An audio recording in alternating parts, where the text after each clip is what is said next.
feel happy and you at peace. I don't go through that rah-rah. I don't go through them arguments, that fussing and man, I ain't gotta brace myself for when I open up the door. Is she mad today? Right. I ain't gotta worry about none of that stuff, man. Damn, Perky this? I don't need no one to save me. I was born to be the greatest.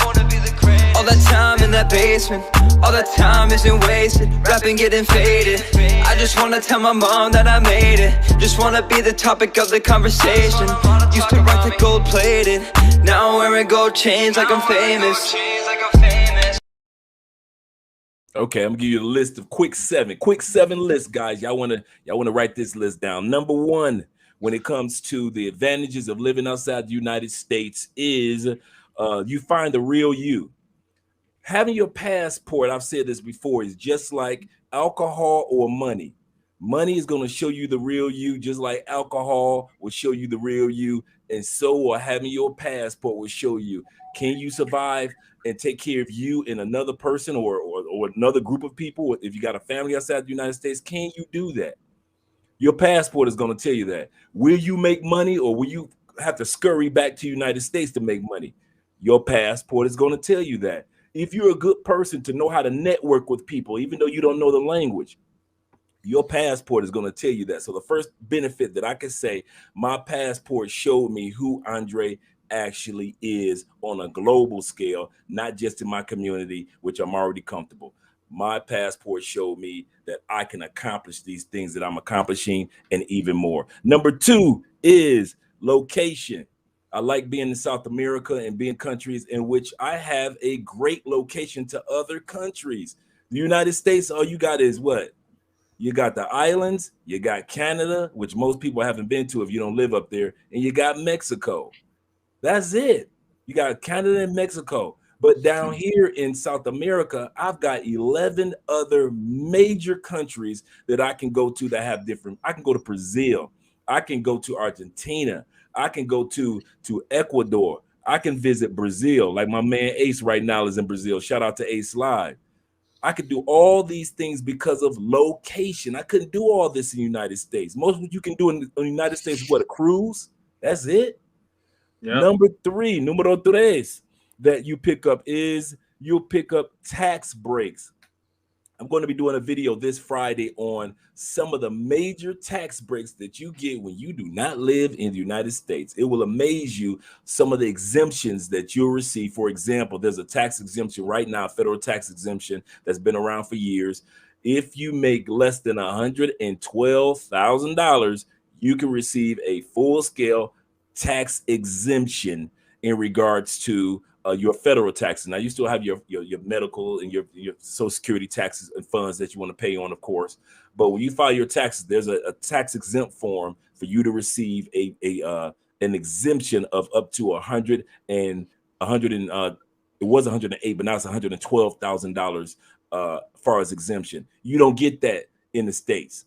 The other thing is, so that's number three. The next one is the community of gorgeous women. I mean, think about it. I live right next door to Venezuela, where they won more Miss Universes than any country in the world. I'm down by Brazil, which have the most supermodels in the world. I live in Colombia. Need I say more, Shakira? Sophia? Need I say more? I don't even. And if I get tired of this version of South American women and I can't make it to Europe, I just shoot down to Argentina. Ain't nothing but down there, but European Latin women down there. Facts.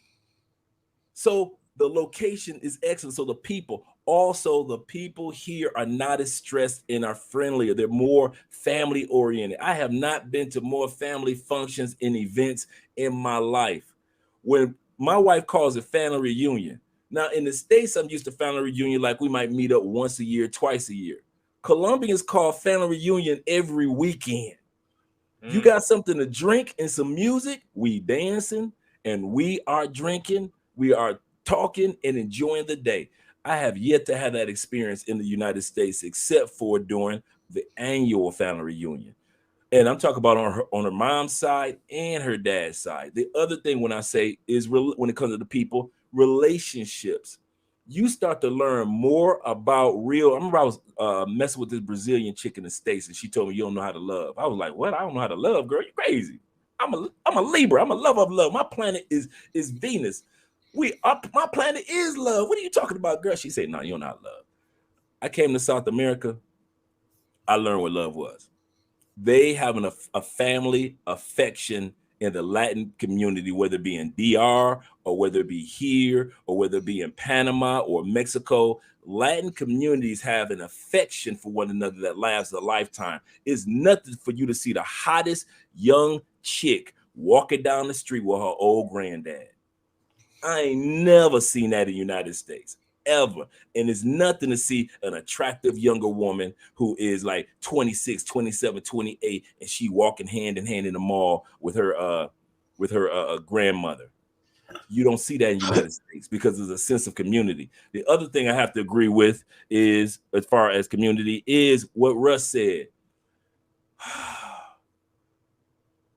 I do not have to be reminded every dang day, you black, you black, you black, you blackity black, black, black, black, black, black, black. In the United States, if black people ain't telling you all day, don't do that because you black, don't say that because you black, all day they telling you that you black. You got white people reminding you because of something that they doing to us or not doing to us, reminding us that you're black and the ceiling is.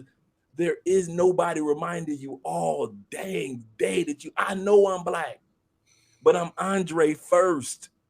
And I get a chance to be Andre in all these other countries. And the other thing is, when it comes to community, I get a chance to experience of being American. It's a shame. If you think that you feel like you're an American in the United States, get your passport and then talk to me. Go on your first trip and leave the United States, and you will feel 9,000% more American, no matter what color you are, than you ever felt as a person in the United States. That's Facts. Another one. The other one is, of course, cost of living. As I always describe that, like Russ was talking about his place. We live in a nice suburban area, 2-bedroom, 2-bathroom, washer and dryer unit, brand new. We got the terrace with $1 million view. We live right next door to a lemon tree park, which is right here, nothing but lemons. And we got security. We got the garage. We've got the cable, the Wi-Fi, all for $420 a month. It just went up from $380. All that for so just imagine how much money of our monthly income that we get to put in investments now, and buy properties and buy crypto and get our buy NFTs and things like that, because we're not overspending in regards to how we would spend if we were in the United States. Even medical. Let's put medical on the list. That's another reason why I feel so good about living outside the United States. Man, I could get a checkup that I get that'll cost $2,000, $3,000, $4,000, $5,000 in the United States, and I'm paying $5 for the same medical equipment, same doctors with the same degrees, giving me the same medication, and I'm sitting up here paying $2, $3, $4, $5 for it. Wow. My veneers would cost $15,000, $20,000 in the United States. And you wonder what I said this the other day. There is no way in, if I was a person that did not have any family in the United States, or like in my case, most of my family live in Detroit, Chicago, Cleveland, right up north. I lived in Tampa, so I hadn't seen most of them except every blue moon for 14 years, right? So here's the scenario. It made it easy for me to move on. If you are in my position, you ain't got no family, or you really ain't too close to your family because they may live on one side of the country and you do, and you getting older and you ain't got nobody to take care of you. And you got your Social Security. That's all you got. You broke. You just got Social Security when you hit 62. I'm telling you, with your first Social Security check, if it were Andre, I would get my damn passport and I would get the hell out the United States. There is no way in hell I'm gonna be old and paying medical bills like y'all pay, and paying inflation, and paying for the gas.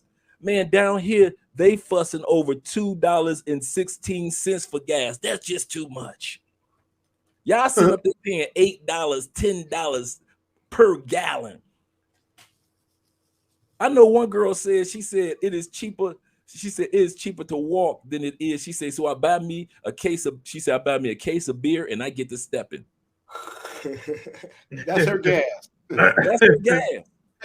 The next one is the connections that you get a chance to make with people, like such as Zoom to Thailand, such as Kings and Dreams, such as Tailor-Made Dreams. You get a chance to make these connections that while you're in the United States, you're not thinking like this. You think the circle, that the sphere that you have is the only sphere of people or connections that you'll ever have, which actually, or the type that you'll ever have. You get a passport, move to another country. One of the major benefits is the connections that you not only have with the local people, but also the connections that you have with so many like-minded people that you never thought like you, that were tired of being in their cubicle like you, that were tired of dealing with the American traffic like you, that were tired of dealing with bad relationships. I know some of you ladies so happy that y'all got your passports and left and you had to deal with some of that mess that the men in the States were putting you through, because we tired of y'all mess too. And that's why we used our passports too.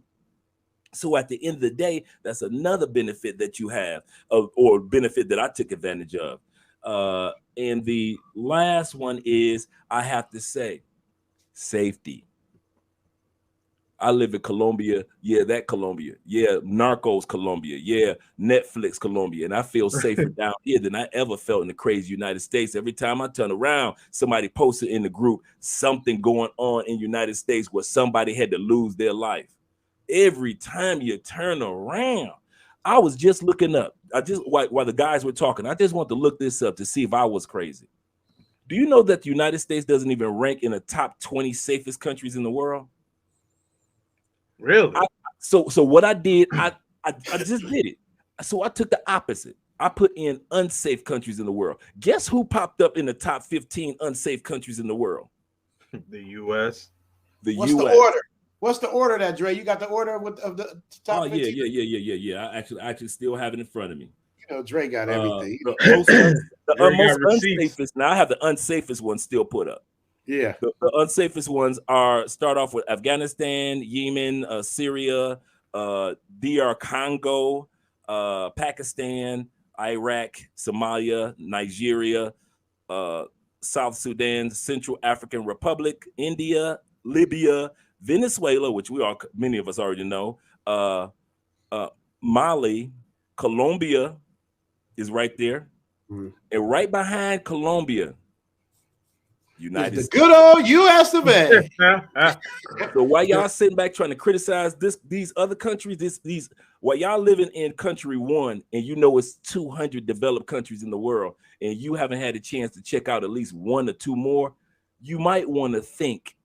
Now the safest ones were like New Zealand, Portugal, those type of locations. Were in the top 10 safest ones, in the top 20 safest, but United States was nowhere near the list of the safest cities in the world. So when they got y'all fooled into thinking that my country is safer than the other country, that is a big misconception. And so those are the reasons that I just gave, those 7 to 8 reasons are the reasons in which I decided that this would be the best location or the best opportunity for me is to live outside the United States and not the United States. And then also the bonus of my beautiful wife, Andrea Wallace Spence, who has blessed my life more than I ever imagined. I never thought that a woman in the United States would ever bless my wife. I never thought any woman bless my life. I never thought any woman would bless my life other than maybe just being a good partner, long-term, somebody that's, relation, girlfriend, boyfriend type of thing. But I never thought I would be happily married in another country. And I won't lie, it does feel good to sit back and say, man, your wife Colombian? Yeah, dog. I know. She fine too. It feels good. I won't even lie. Sometimes, I mean, you come on, Zoom. Come on. Come on, man. Sometimes it feels good when dudes see L, and you just feel. Sometimes you got to give yourself a pat on the back, not just because that person's a good person, but you got a beautiful person at the same time. Facts. So you like that person is beautiful on the inside, beautiful on the outside. You feel happy and you at peace. I don't go through that rah-rah. I don't go through them arguments, that fussing and man. I ain't gotta brace myself for when I open up the door. Is she mad today? Right. I ain't gotta worry about none of that stuff, man. Andre, no, man, no.